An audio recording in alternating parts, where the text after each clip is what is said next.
आपका स्वागत है। आज हम पहुँचे हुए हैं कुंडा, जहाँ पर कई स्कूल संचालक के मालिक पहुँचे हुए हैं। यहाँ पर झारखंड सरकार द्वारा कई प्रकार के गाइडेंस लगे हुए हैं। लॉकडाउन के दौरान यह पहली बार ऐसी स्थिति देखने को मिल रही है। हालांकि स्थिति पहले भी आई है, लेकिन ये लगता है कि बहुत बड़ा संघर्ष अब स्कूल के सामने दस्तक दे चुकी है। सरकार की क्या क्या गाइडलाइंस है, क्या क्या बैठक हो रही है और क्या इनकी समस्या है, हम इनसे जाते हैं क्या समस्याएं हैं। आपका अपने परिचय आप दे दीजिए।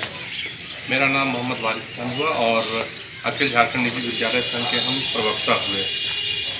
सरकार के द्वारा अब हम लोगों को यह दिशा निर्देश दिया गया है कि आप लोगों को अविलंब मान्यता लेना है और मान्यता के लिए एक शुल्क तय किया गया है, जिस शुल्क को हम तमाम निजी विद्यालय संघ के जो भी संचालक हैं, प्राचार्य हैं, हम लोग उसको मानने के लिए तैयार नहीं है। इसलिए कि हम लोग नॉन प्रॉफिटेबल काम कर रहे हैं, समाज को शिक्षित करने का और शिक्षा दान कार्यक्रम से जुड़े हुए हैं। ऐसे परिस्थिति में अगर हम लोगों को यह कहा जाता है कि आप सरकार के द्वारा तय राशि दीजिए, तो वो राशि देने में और विशेष रूप से यह लॉकडाउन की स्थिति में हम लोग राशि देने में बिल्कुल ही असमर्थ हैं।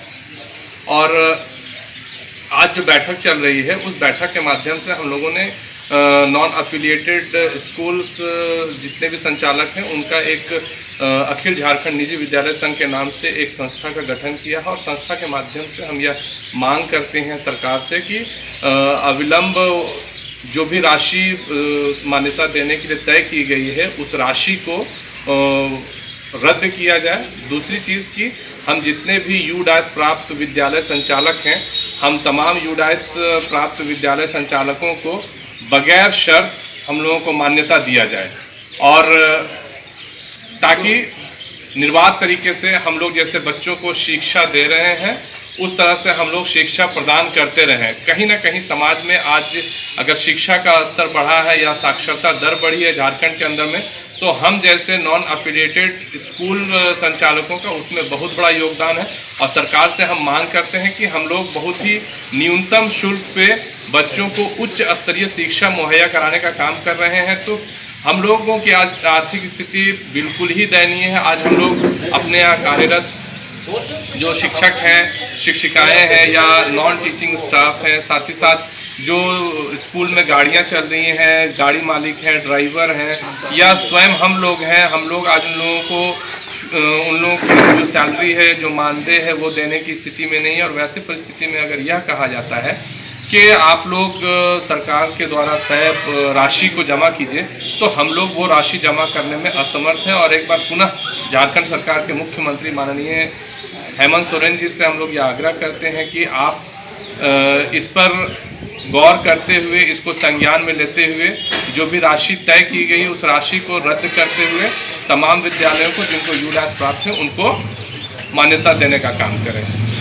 इसके अलावा अगर सरकार नहीं मानती है तो क्या आंदोलन चल सकती है? तो सरकार नहीं मानती है, हम लोग तो सरकार से आग्रह कर रहे हैं और आगे भी हम लोग आग्रह करते रहेंगे कि हम लोगों की मांगों को माना जाए।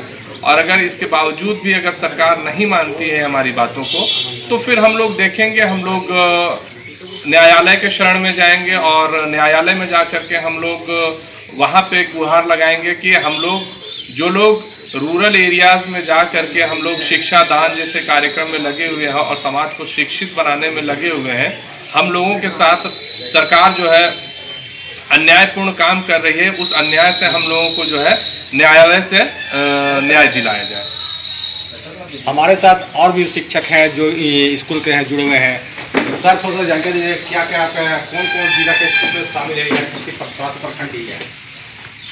एक्चुअली पतरातू प्रखंड में बहुत सारे विद्यालय हैं। मैं सरकार से ये अपील करता हूँ कि यह विद्यालय जो है अपने पूर्व के स्वरूप में ही निर्बाध चलता रहे। उनको कुछ समय दिया जाए, कुछ ताकि वे जो भी कमियां हैं उसको पूर्ण करें। और जो आरटी नियमावली 2019 है उसमें भी आमूलचूल परिवर्तन लाने की आवश्यकता है।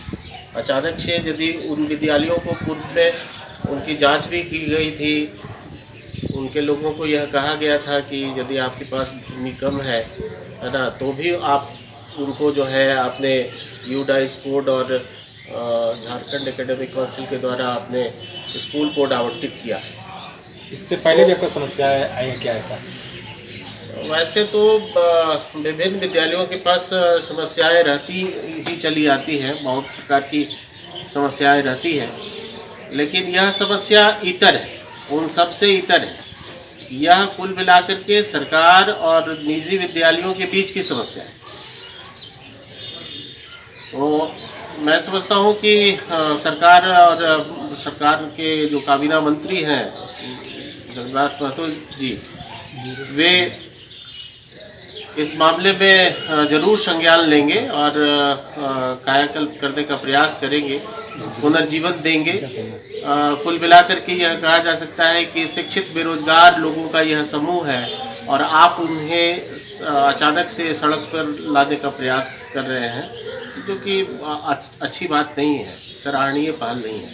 आप सभी से यह उम्मीद करता हूँ और ख़ास करके पत्रकारिता जगत से भी यह उम्मीद करता हूँ कि सहानुभूतिपूर्वक आप इन मामलों को जो है सरकार तक पहुँचाने में हमारी मदद करें, और जिससे कि हम आगे जो है अपना काम हम लोग जो काम कर रहे हैं बच्चों को पढ़ाने का, वह बखूबी कर सकें।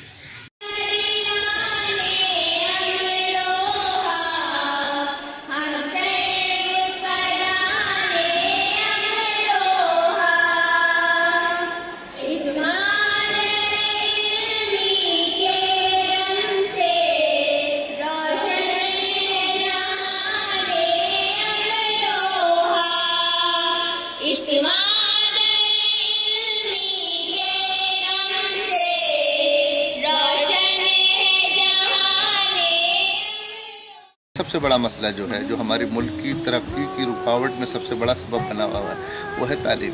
तो अगर आप तालीम के ताल्लुक से उन बच्चों को रुजू कराएंगे, उनसे मिलेंगे और उन्हें पढ़ाने की कोशिश करेंगे, बहुत से लोग अपनी बात नहीं कह पाते। यकीनन सी बात है, माशी एतबार से, आर्थिक रूप से हम लोग इकनॉमिकल तौर पर कमज़ोर हैं। तो आप लोगों की जिम्मेदारी बनती है, और हमेशा मैं सालाना कहता भी हूँ और बीच बीच में भी कहता रहता हूँ कि जो बच्चे पढ़ना चाहते हैं, आगे बढ़ना चाहते हैं, ख्वाह वो किसी भी मज़हब से, किसी भी धर्म से हो, उन्हें आगे आना चाहिए, क्योंकि तालीम की ना तो कोई बिरादरी है, ना इसकी कोई सरहद है, ना इसका कोई मज़हब है। इसे पाने के लिए, इसके जानने के लिए सबका हक़ है, और उसमें आप लोग अगर ताउन रहे तो आप सवाब के और पुण्य के भागीदार बनेंगे। असली काम यही है कि तालीम हो, जिससे हमारा एक ख़ानदान, हमारा मोहल्ला, हमारा शहर, हमारा ज़िला, हमारा मुल्क दिन ब दिन तरक्की करे।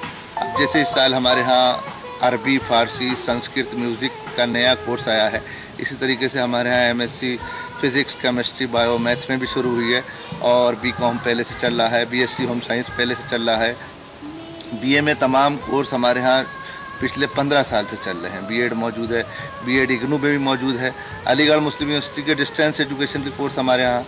और सबसे बड़ी खुशी की बात है कि जो लोग जामिया में पढ़ने की ख्वाहिश रखते थे, जो लोग अलीगढ़ में पढ़ने की ख्वाहिश रखते थे, उस ताल्लुक़ से हमारे यहाँ अलीगढ़ डिस्टेंस एजुकेशन, जो गालिबन पिछले 2 सालों से चल रहा है, और इस साल करंट में हमारे यहाँ जामिया मिलिया दिल्ली यूनिवर्सिटी का जो है कोर्स शुरू हुए हैं, जिसमें BA है, LLB है, BSc है, MA है तमाम, और अलीगढ़ यूनिवर्सिटी में हाई स्कूल और इंटर भी है, और BCom भी है, और MA भी है तमाम। इसी तरीके से राजश्री टंडन है, और इंदिरा गांधी यानी कि इग्नू है। तो हमारे यहाँ पहले लोगों को ये था कि रोज़गार का कोई कोर्स नहीं है, लेकिन इस साल अल्हम्दुलिल्लाह रोहेलखंड यूनिवर्सिटी से हमने BBA, BCA और MCA शुरू करने जा रहे हैं, और गालिबन शुरू हो चुका है, और लिमिटेड सीटें हैं। तो उसमें हमारे लिए, अमरोहा के लिए बड़े फ़ख्र की बात है।